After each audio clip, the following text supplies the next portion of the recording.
Fk8 tuning development. So, I have my E98 here, and I chose 98 because it's easier to make a 50% concentration. I don't have ethanol near me, so I have to buy race ethanol. Well, technically race ethanol. It's really just pure ethanol. It's 98% pure, so it's just ethanol like you get at a pump, just higher concentration, and 93 octane. So, and I just wanted to show everybody that this is what I'm using on the dyno. It's really no different than pumping ethanol from a pump. The only difference is the purity of the ethanol, or I should say the concentration, is more accurate. Always accurate, so you can rely every time on what you're mixing.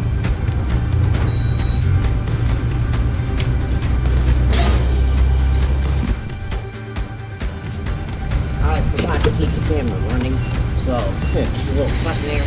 Oops. Come on, give me my 92. Alright.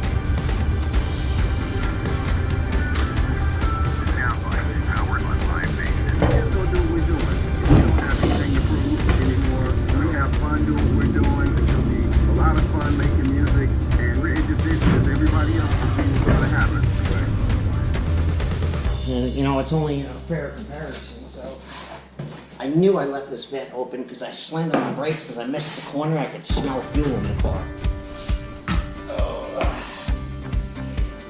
Oh, that vent is not happy. It's leaking a lot. I hate the smell of 93 mixed with this stuff. But there's no, you know, gotta show the people, though, like, you don't need race gas to make the kind of power I'm making. Well, you also told me that they upped your reference. Yes, 8300. Yep. Yep. Doug from Hondata, awesome dude, awesome guy, man. Super cool guy.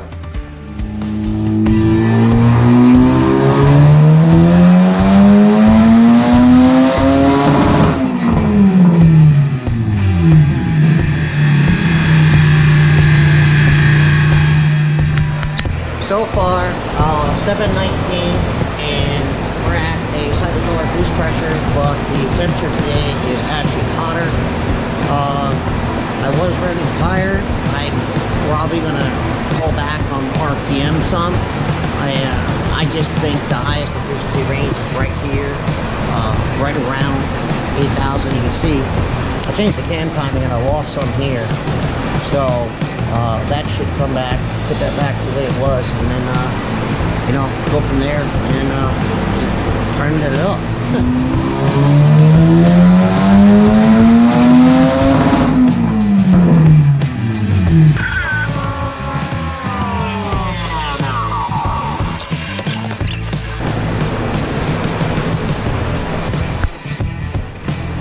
La la.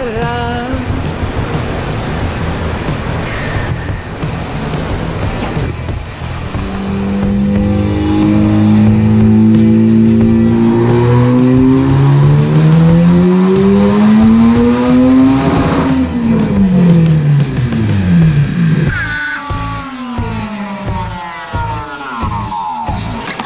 Well, the torque we know is not a right number, but we know that that is 100%. The right number. So the torque was 520 foot-pounds. Woo! Spicy. Spicy. So, yep. G3900. Yeah, I got melted a rag on there. Oops. And yes, guys and gals, we are on So, another record for the books. Highest horsepower G30 Civic Type R on the planet. So I just kind of like want to clarify something about the torque calculation. How I said that that certain number, that spike, was invalid. The car didn't like jump at that point. Because if you look at the horsepower, that's done off the speed of the rate at which the roller increases speed, and you see that smooth, and you see that weird torque jump. That basically is the signal that's would originally clip onto an ignition wire. Since we're trying to do it off the coil pack wires, that's different. You don't get necessarily a complete good signal. So that's where you see that loss of signal and jumps back in. It gives you an artificially high torque reading.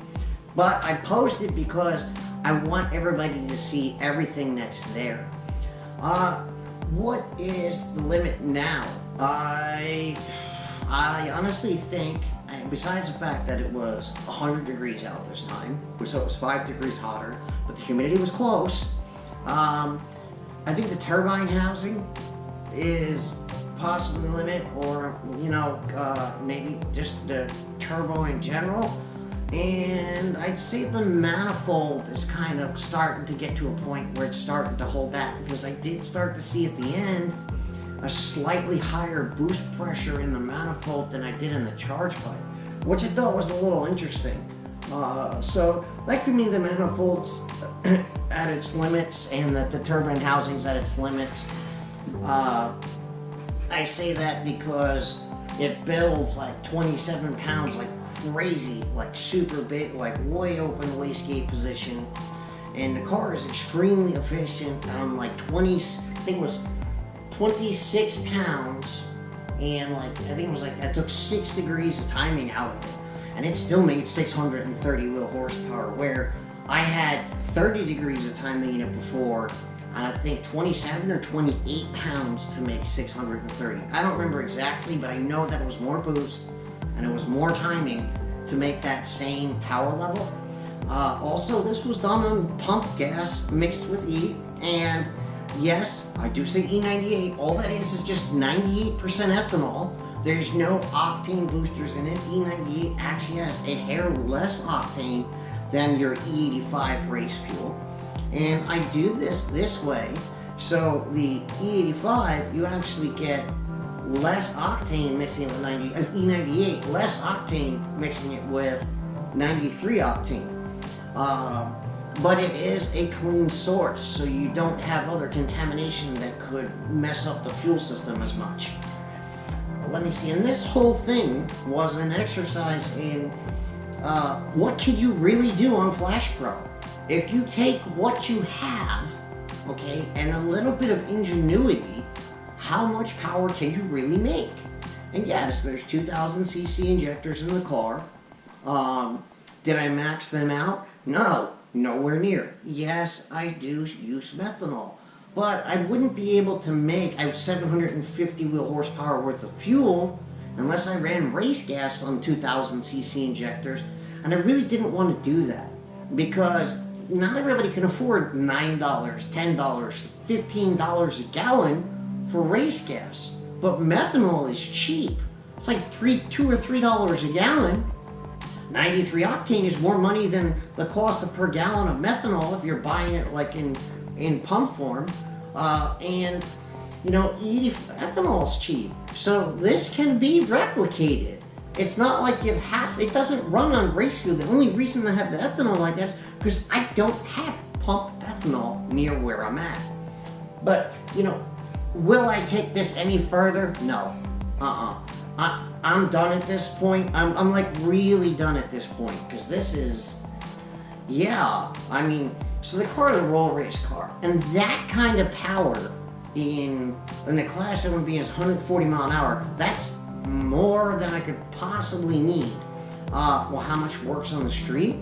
650 wheel horsepower is a really good number on the street, and you can fit a 275 tire in that fender well very easily, even on lowered cars. And if you do it boost by gear right, 650 wheel horsepower is very usable. You know, first, second, third, no, third you get most of it. I can put down about 630 wheel in third, in the top half of third gear.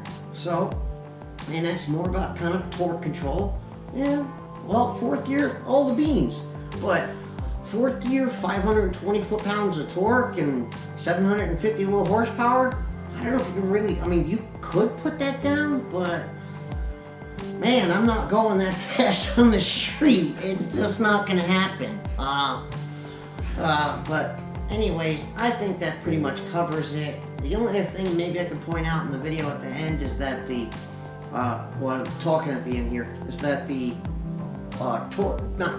horsepower curve in the last one where I made 757, you saw a little kind of wobble on the bottom, and that's because I have pretty aggressive cam timing down there to make the turbo come on harder. The turbo with the way it is now, thanks to the hood exit and the intercooler and the charge pipe change, would spool 27 pounds by 5,300, and now I can make 27 to 30 pounds even in this hot weather by 4,600 RPM. So that's a heck of an improvement on a G3900 for spool. So anyway, I think that covers everything here. Like I said, this is just an exercise of what can really be done on Flashpro. And yes, the car, it will be run, but again, it's a roll race car, not a dig car. So please don't ask me what's my quarter mile time. I don't do quarter mile. I do roll racing. I don't want to have to turn around and spend $6,000 on gear sets and rebuilding the transmission. Thank you again. Have a great day, and just keep something in mind. You work hard for it, all right? And you don't give up, and you keep testing, and you can achieve it. I promise you that.